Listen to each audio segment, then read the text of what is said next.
جو لوگ اللہ سے پختہ عہد کر کے اس کو توڑ ڈالتے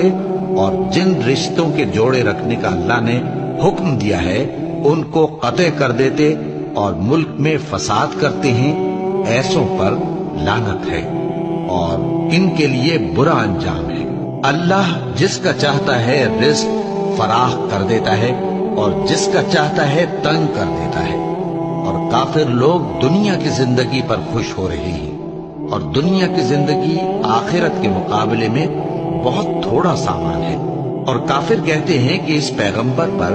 اس کے پروردگار کی طرف سے کوئی نشانی کیوں نازل نہیں ہوئی؟ کہہ دو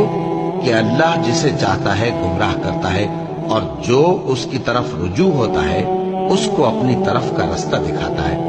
اور اس خدائے زندہ پر بھروسہ رکھو جو کبھی نہیں مرے گا، اور اس کی تعریف کے ساتھ تسبیح کرتے رہو، اور وہ اپنے بندوں کے گناہوں سے خبر رکھنے کو کافی ہے۔ وہی